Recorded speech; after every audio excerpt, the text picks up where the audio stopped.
أفلا يتدبرون القرآن أم على قلوب أقفالها.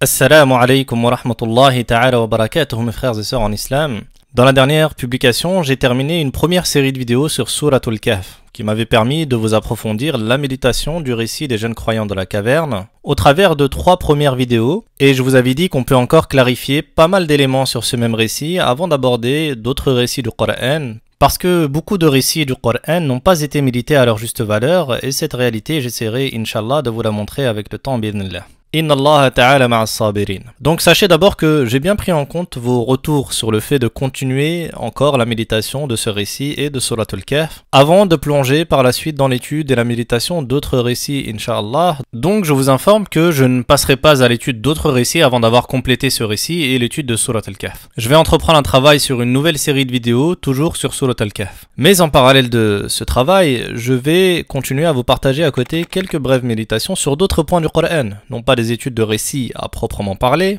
mais de brefs éléments qui nous seront bénéfiques comme rappel Inch'Allah, et j'essaierai aussi de faire avancer les vidéos qui concernent la playlist de Durus intitulée Partage et clarification. Dans cette vidéo-ci, je voulais simplement attirer votre attention sur 2 paraboles qu'Allah Ta'ala utilise dans le Coran et qui nous donnent l'occasion d'une très belle méditation. Alors, dernière parenthèse pour votre information, cette vidéo sera la première d'une nouvelle playlist que j'ai appelée, comme vous pouvez le voir, Iqra Méditation. Je mettrai désormais toutes les études et les méditations qui nécessitent une certaine analyse approfondie pour être plus profitable dans cette nouvelle playlist. Et d'un autre côté, il y a aussi des rappels qui ont cette particularité d'être bénéfiques en un minimum de temps. C'est pourquoi toutes les vidéos de rappel de moins de 10 minutes figureront désormais dans la playlist Chrono Rappel, qui sera donc dédiée à ces vidéos courtes et bénéfiques, Inch'Allah. Entrons dans le vif du sujet, il s'agit des versets numéros 264 et 265 de Suratul Baqarah. Je commence juste par la traduction et ensuite j'aurai l'occasion de vous clarifier le sens au travers des versets en arabe. Allah Ta'ala y dit au verset 264 « Ô les croyants, n'annulez pas vos aumônes par un rappel ou un tort, comme celui qui dépense son bien par ostentation devant les gens, sans croire en Allah et au jour dernier. Il ressemble à un rocher recouvert de terre, qu'une averse l'atteigne et le laisse dénué. De pareils hommes ne tirent aucun profit de leurs actes et Allah ne guide pas les gens mécréants. » Alors analysons rapidement ce premier verset et cette première parabole qui s'y trouve, et ensuite on lira et on viendra à la seconde parabole du verset suivant, numéro 265. Allah Ta'ala ici, il s'adresse aux croyants. Il dit bien « Ya ayyuhalladhina amanu » ô les croyants. Et vous voyez qu'il nous demande de ne pas agir d'une certaine manière. Il nous explique que quand on fait une aumône, une sadaqa, à des gens dans le besoin ou fi sabilillah en général, dans le but d'obtenir la récompense et sa satisfaction, on doit faire très attention à une chose qui pourrait totalement l'annuler, cette sadaqa. Premièrement, il faut faire l'aumône sans l'accompagner d'un geste ou d'un propos désobligeant ou malveillant. Ça, c'est le fait donc d'éviter d'abord al-manni wal-adha. Et vous savez, c'est une chose très grave, parce qu'il suffit de lire les hadiths où c'est évoqué, et vous verrez, je vous en cite juste 2 rapidement. Le prophète, alayhi salatu wassalam, il a dit « N'entrera au paradis ni un désobéissant au père et mère, ni un homme qui fait une aumône en la suivant d'un reproche, ni un buveur de vin invétéré, ni un homme qui ne croit pas au destin. » Il a aussi dit dans un autre hadith « Il y a 3 hommes auxquels Allah ne leur parlera pas au jour de la résurrection, ne les regardera pas, et ne les purifiera pas. Celui qui donne en suivant ses dons de propos désobligeants, celui qui traîne son vêtement izar par ostentation, et celui qui profère des serments mensongers pour écouler sa marchandise. Et deuxièmement, ne pas être comme celui qui donne pour se montrer, pour attirer les regards sur sa personne, pour s'attirer des remarques positives et la satisfaction des gens, sans se préoccuper du vrai sens de l'aumône qu'il fait à telle ou telle personne dans le besoin. Ça, c'est quand tu fais une chose riya an-nas, comme dit Allah Ta'ala, pour le regard des gens. Ce musulman-là, il tombe dans une maladie du cœur, qui est l'absence de sincérité dans l'action d'adoration. Il ne donne ni pour soulager son prochain, ni pour satisfaire Allah, mais c'est juste pour satisfaire une volonté ostentatoire. Alors que, comme vous le savez, innamal a'malu binniyat, les actes ne valent que par les intentions. Bien sûr, ça ne veut pas dire que la sadaqa publique elle est mauvaise, puisqu'Allah Ta'ala il a dit dans d'autres versets de dépenser en secret ou en public, en précisant toutefois que la dépense secrète est mieux récompensée, et vous savez que la dépense publique elle a aussi ses avantages, par exemple pousser les gens sincères à en faire autant. Mais quand tu fais une bonne action publique, en tant que musulman, tu dois purifier ton intention pour rester loin de l'ostentation à laquelle on doit prendre garde. Mais je vous pose une question, ça, l'intention,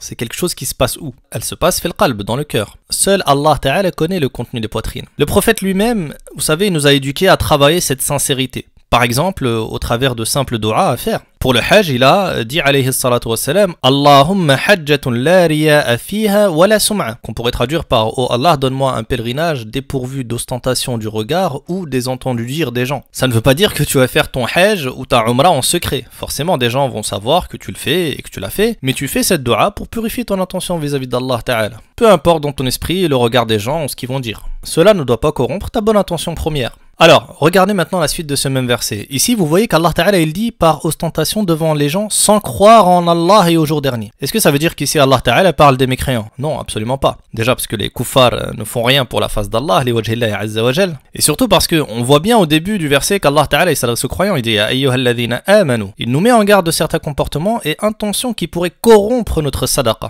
Alors pourquoi il dit ça? Pourquoi il dit que certains croyants qui tombent dans ça, dans l'aumône suivi d'un geste ou propos malveillants ou dans l'ostentation, ils sont comme celui qui ne croit pas en Allah et au jour dernier? Pour ça, il faut revenir à la sunna. Le prophète alayhi salatu wassalam, il a déjà parlé de croyants qui pratiquent des actes qui font qu'au moment où ils les commettent, ils sont considérés comme des non-croyants, donc des gens qui ne croient pas en Allah et au jour dernier, dans l'instant de l'acte, mais que pour autant, ils ne sortent pas de l'islam, ils restent croyants. C'est vraiment pour insister sur la gravité de ce péché et le fait qu'ils n'ont pas une foi complète sans pour autant sortir de l'islam. L'épreuve, c'est que premièrement, le prophète alayhi salatu wassalam l'a dit pour plein de choses. Par exemple, pour l'alcool, il a dit au sujet du croyant, il ne boit pas l'alcool en étant croyant au moment où il le boit. Ou aussi au sujet du voleur, il a dit quand un voleur vole, il n'est pas croyant au moment où il vole. Donc c'est pour insister sur la gravité de cette action. Pour un croyant, au moment où il s'adonne à ce genre d'acte, il perd la plénitude de la foi du croyant, mais il reste musulman. Deuxièmement, l'ostentation, ar-riya, c'est une association mineure, mes frères et sœurs. Un shirk mineur qui ne te sort pas de l'islam, mais qui est grave, déjà dans le sens où il annulera toutes tes bonnes actions qui sont entachées de ce shirk mineur. Ça, c'est clairement dit dans les hadiths. Par exemple, le prophète alayhi salatu wassalam, il a dit oh les gens, prenez garde à ashirk al-asghar. Ashirk al-asghar, les gens ils ont dit mais c'est quoi ya Rasulullah la petite association? Il a dit alayhi salatu wassalam, c'est l'ostentation, ar-riya. Allah va dire lorsqu'il va récompenser les gens par leurs actes, partez vers ceux pour lesquels vous faisiez de l'ostentation dans la vie d'ici-bas et voyez si vous trouvez auprès d'eux une récompense. Et dans un autre hadith, il nous a mis en garde contre shirk al-sara'ir. C'est-à-dire en fait l'association qui est cachée, des choses qui ne sont pas visibles. Les gens ils ont voulu comprendre, ils ont demandé c'est quoi l'association cachée ya Rasulullah. Le prophète alayhi salatu wassalam, là il a donné un exemple et il a dit un homme qui se lève et prie et il embellit sa prière car il voit les gens le regarder. Ceci est l'association cachée. Donc vous voyez bien sûr qu'il s'adresse à nous les croyants et nous met en garde. Maintenant, regardez la beauté de la parabole qu'Allah Ta'ala il donne de cette personne. Il est à l'exemple de quoi? Il dit, il ressemble à un rocher recouvert de terre, qu'une averse l'atteigne et le laisse dénué. Le mot utilisé ici, traduit par rocher, c'est safwan. Safwan, en fait, ça désigne un rocher ou plutôt une terre rocheuse sur laquelle ne poussera aucune végétation. Une terre rocheuse, en fait, est morte, qu'on ne peut pas cultiver et qui n'est donc pas fertile. Par définition, une roche n'est pas quelque chose de propice à la cultivation. Alors, regardez, cette terre rocheuse, elle est elle-même recouverte de terre. Allah, il précise bien. Safwan alayhi turab. Alayhi turab, donc il y a une fine couche de terre dessus. Mais en dessous de cette terre, c'est de la roche morte, non cultivable. Maintenant, réfléchis 2 secondes. Celui qui dépense par ostentation, riya an-nas. Comment on peut savoir, nous, qu'il dépense par ostentation? On peut pas. Seul Allah Ta'ala il connaît le contenu des poitrines. L'apparence de sa dépense à ce type de croyant-là, c'est qu'elle est faite pour Allah Azza wa Jal. Nous, on voit juste un croyant donner par exemple fi sabilillah. Mais si cette personne donne par ostentation, regardez à quelle parabole Allah va le comparer. Pour ça, on doit comprendre à quoi correspond chaque élément de cette parabole. On a donc un croyant qui donne une sadaqa, mais avec une mauvaise intention. Dans son cœur, c'est l'ostentation qui le motive. Celui-là, Allah compare son cœur, qui est le foyer de son intention, à un rocher, à une terre rocheuse morte. Donc ce cœur-là, déjà de base, il a rendu impossible la fertilité de la sadaqa, le fait de pouvoir en cultiver ensuite quelque chose. Et Allah, il précise que ce cœur, avec une mauvaise intention, ce rocher, il est recouvert d'une couche de terre. Pourquoi, à votre avis ? Justement parce que l'ostentation des autres, elle est cachée à nos yeux. Nous, on ne peut pas sonder les cœurs pour savoir si ce croyant donne à ce moment-là une sadaqa avec un cœur mort d'ostentation ou un cœur sincère et fertile d'adoration. Bon, regarde, c'est maintenant que tu vas comprendre le rôle de la pluie dans cet exemple que nous donne Allah Ta'ala. Donc Allah Ta'ala ici, il parle de al-wabil. C'est quoi al-wabil? C'est l'averse. Fa'asabaha wabilun. Qu'une averse l'atteigne, qu'une forte pluie l'atteigne. Et en fait, la pluie ici, al-wabil, c'est l'image de l'argent en réalité. C'est l'image de l'aumône que la personne va distribuer. Donc ici, l'averse qui tombe, c'est au sens figuré, la personne qui va sortir de l'argent pour donner autour d'elle, c'est une averse de sadaqa. Et ce qui se passe, c'est que dans ce premier verset numéro 264, Allah Ta'ala nous expose d'abord le cas du croyant qui n'est pas sincère dans son aumône. Il associe à Allah pour le regard des gens. Et donc cette averse d'aumône qu'il va faire, elle avait pour rôle qu'il en cultive les fruits. Quand ça? après sa mort, le jour des comptes, Yawm al-Qiyamah. Sauf que ce qui va se passer, c'est que le jour du jugement, elle va tout simplement se retourner contre lui. Parce que cette averse d'aumône qu'il avait fait dans la dunya, cette afdahuhu yawm ad-din, elle va le dévoiler au grand jour Yawm al-Qiyamah. Le jour des comptes, en fait, au lieu qu'elle produise la récolte que tout croyant était en droit d'attendre le jour dernier de ses bonnes actions dans la dunya et par exemple de ses aumônes ici, eh bien, ce sera le moment où Allah, qui connaît parfaitement le contenu des poitrines, va révéler que toutes ces actions d'aumône, ces averses, ces dons qu'il avait fait, ne lui ont produit aucune récompense. Elles n'ont fait que dévoiler au grand jour son manque de sincérité et ce qui se cachait dans son cœur comme shirk mineur. Et donc, cette averse d'aumône, cette pluie d'aumône, n'avait fait que dégager le sable apparent qui la couvrait dans cette dunya, qui couvrait sa mauvaise intention. Il avait ici-bas une sitara par rapport au regard des gens. Il pouvait mentir aux autres, il pouvait jouer sur les apparences. Et en fait, tout simplement, cette sadaqa, elle va, le jour du jugement, dévoiler son cœur, dénué de toute sincérité. Donc en fait, la sadaqa, c'est la pluie qui tombe. Et qu'est-ce qu'elle va faire la pluie? En fait, elle va faire disparaître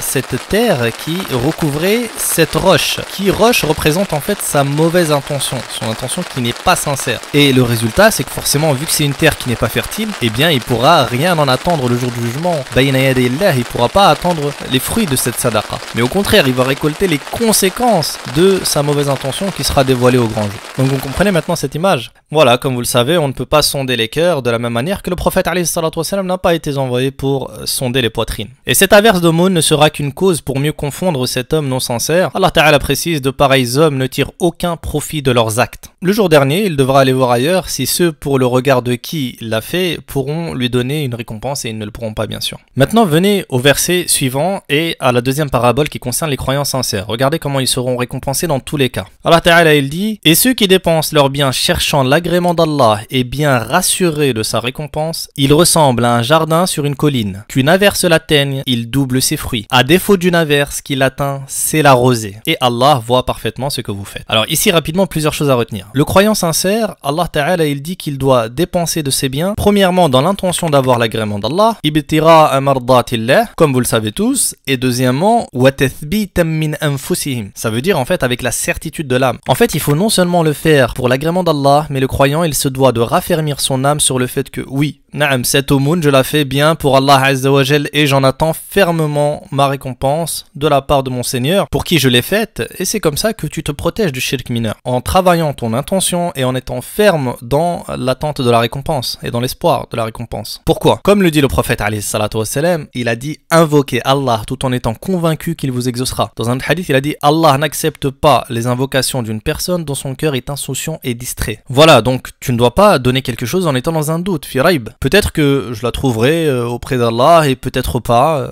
Allah il aime l'aumône et l'action du croyant qui est ferme dans son intention et qui a la certitude qu'Allah lui comptera. Il n'aime pas que, en tant que croyant musulman, on fasse des bonnes actions tout en étant dans le doute ou le désespoir. Et cela au point par exemple que le prophète alayhi salatu wassalam nous a interdit de dire Inch'Allah quand on invoque la miséricorde d'Allah. Voyez par vous-même dans ce hadith, alayhi salatu wassalam, il a dit que personne d'entre vous ne dise ô Seigneur, pardonne-moi si tu veux. Seigneur, fais-moi miséricorde si tu veux. Mais montrez-vous ferme dans votre demande car nul ne peut contraindre Allah Azza wa Jal. Et dans une autre version, il a dit il convient plutôt d'être ferme et insistant dans sa demande car rien n'est trop grand pour Allah. Donc ça c'est la base, ce verset, il ne parle plus que des croyants qui font vraiment les choses sincèrement pour Allah avec ces deux conditions-là qu'Allah Azza wa Jal il nous donne clairement, il nous rappelle clairement. Maintenant regardez, on retrouve encore la parabole de la pluie et de la végétation. Donc on a un croyant musulman, il fait une aumône, une bonne action, il a excellé dans l'intention avec les deux conditions qu'Allah Azza wa Jal il a citées. Non seulement il le fait dans l'intention d'avoir l'agrément d'Allah, mais en plus il espère fermement la récompense de cette aumône. Il ne fait pas cela dans le doute ou l'incertitude de la récompense. Regardez Allah Ta'ala, il dit il ressemble à un jardin sur une colline. Ça veut dire quoi? Déjà ça veut dire que ce type de croyant là, il a mis les bonnes bases d'une terre fertile, d'une terre pleine de bonne intention et de sincérité. Du coup ici, d'entrée de jeu, Allah ne le compare pas à un rocher ou à une terre rocheuse, non. Vu qu'il a un cœur sincère et qu'il a réuni ces conditions, il le compare tout de suite à une colline, qui est comme vous le savez un endroit idéal pour la verdure, en hauteur, pour profiter des effets de la pluie qui tombera par la suite. Donc c'est la base parfaite. Et justement on en vient à la pluie maintenant. Allah Ta'ala il poursuit, il dit qu'une averse l'atteigne, il double ses fruits. Donc une averse atteigne ce jardin sur cette colline, ça double ses fruits. Pourquoi il dit il double ses fruits? Normalement l'averse elle donne une seule récolte. Eh bien là, Allah Ta'ala il dit non. Cette pluie, cette averse d'aumône, faite par un croyant qui réunit cette sincérité, elle donnera au moins le double de sa récolte. Quand? Le jour du jugement, ce croyant va récolter au minimum le double de la récompense de sa pluie d'aumône qui a été faite au long de sa vie d'ici-bas. Et pourquoi au minimum le double? Parce que mes frères et sœurs, seul Allah Ta'ala sait par combien a été multipliée la récompense d'une action. Et sa largesse et sa miséricorde sont immenses, comme vous le savez. Toi, tu fais ton jihad al-nafs pour une averse d'aumône tout au long de ta vie, et Allah Ta'ala te donnera au minimum une double récompense de tes efforts, et bien plus encore. Il y a plein de versets qui traitent de cette démultiplication de nos bonnes actions, comme vous pouvez le voir à l'écran.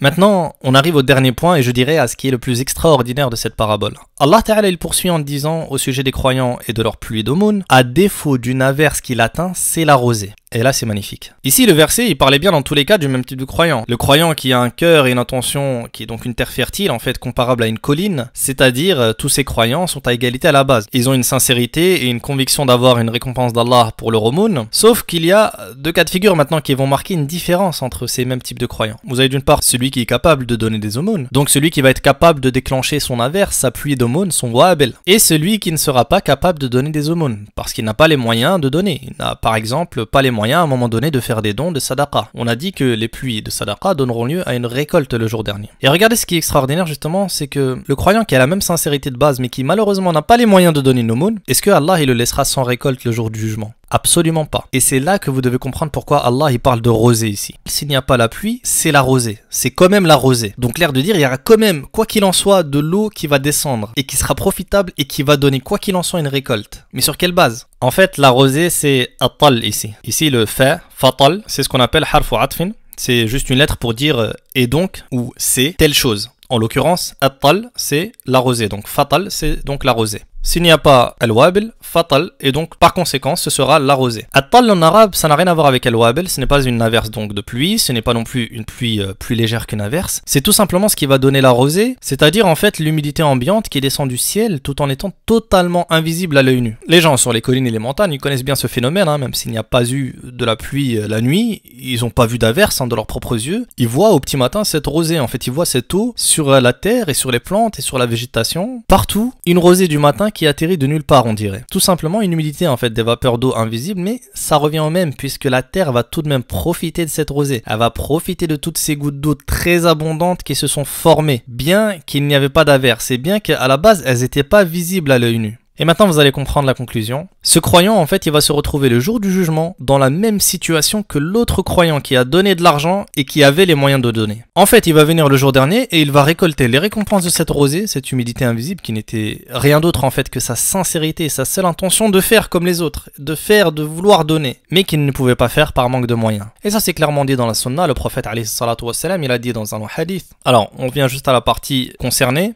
Il a dit, je vous informe d'un hadith, retenez-le. Il y a 4 types de personnes dans la vie d'ici-bas. Un serviteur à qui Allah a donné de l'argent et de la science. Avec cela, il pratique taqwallah. Ça signifie en fait qu'il utilise ça, à la fois l'argent et la science, fi taqwallah, donc dans l'obéissance à Allah, dans le fait de faire ce qu'Allah il a ordonné et de s'écarter de ce qu'il a interdit. Autant dans l'argent qu'il a et dans la science qu'Allah lui a donné. Et il poursuit, il lie ses liens de parenté et il sait qu'Allah a un droit dessus. C'est-à-dire un droit sur cet argent. Celui-ci est dans les meilleurs degrés. Et vous avez d'un autre côté, il poursuit, un serviteur à qui Allah il a donné de la science, mais il lui a pas donné d'argent. Mais il a une intention sincère, et il dit, regardez, c'est clairement dit, Allahu Akbar, regardez le prophète alayhi salatu wassalam, il l'a clairement exprimé, il dit, ce croyant-là, si j'avais de l'argent, j'aurais certes agi comme un tel. Ainsi, avec son intention, il est dans la récompense égale au premier. Subhanallah. Il n'avait pas ce wab, lui, il n'a pas cette aumône qui descend. Comme il a dit Allah, à partir du moment où il a réuni les premières conditions, la sincérité, ibtira mardatillah, s'il n'y a pas d'averse, il récoltera quand même une rosée de cette intention. Mais à condition d'avoir ce type d'intention-là. Et ensuite, vous avez l'inverse. C'est-à-dire, vous avez un serviteur à qui Allah il a donné de l'argent, mais il lui a pas donné de science. Il dépense de son argent sans science. Avec cet argent, il ne pratique pas taqwallah et il ne lit pas les liens de parenté. Il ne sait pas qu'Allah Azza wa Jalla a un droit dessus. Celui-ci dans les plus mauvais degrés. Et vous avez enfin l'autre, un serviteur à qui Allah n'a donné ni argent ni science. Il dit, si j'avais de l'argent, j'aurais certes agi comme un tel. Ainsi, avec son intention, il est dans le péché égal au précédent. Et donc au final, vous voyez la beauté de ces deux versets et de leurs exemples. On a en résumé, premièrement, un homme non sincère qui pratique le shirk mineur, al-shirk asrar, et une ostentation qui entache sa foi au point qu'Allah Azza wa Jalla compare son cœur à un rocher, à une terre rocheuse à peine recouverte de poussière, de sorte que les gens ne peuvent pas deviner l'état de son cœur au moment de ses actions. Seul Allah Azza wa Jalla le sait à ce moment-là. Mais tout ce qu'il va dépenser comme aumône, même une pluie d'aumône, ne lui sera d'aucune utilité le jour dernier. Au contraire, en fait, elle va servir seulement à le dévoiler au grand jour, Yawm al-Qiyamah, et rien ne lui sera compté par Allah Azza wa Jalla dans la balance. Et deuxièmement, d'un autre côté, on a l'image des vrais croyants qui sont ceux qui recherchent sincèrement à satisfaire Allah Azza wa Jalla et qui sont fermes et pleins d'espoir dans leurs bonnes actions. On a d'un côté le croyant qui a de l'argent et qui déclenche sa pluie d'aumône, donc il sera récompensé. Allah Azza wa Jalla va multiplier sa récompense et sa récolte le jour dernier. Mais vous pouvez aussi avoir le cas du croyant qui, lui, miskin, n'a pas d'argent, mais il a la sincérité et la même volonté de satisfaire Allah Azza wa Jal, et qui va formuler juste son intention de faire la même sadaqa, il va tout de même retrouver sa récolte grâce à la rosée, cette pluie invisible et cette humidité ambiante qui en fait est descendue sur cette colline uniquement par la force de son intention, et que seul Allah Azza wa Jal pouvait voir, et donc Allah va le récompenser au Al-Qiyamah pour ça, et il va faire que cette seule intention a été productive d'eau, et donc fertilisante pour lui, et il va pouvoir en retirer bien sûr les hasanat et Al-Qiyamah.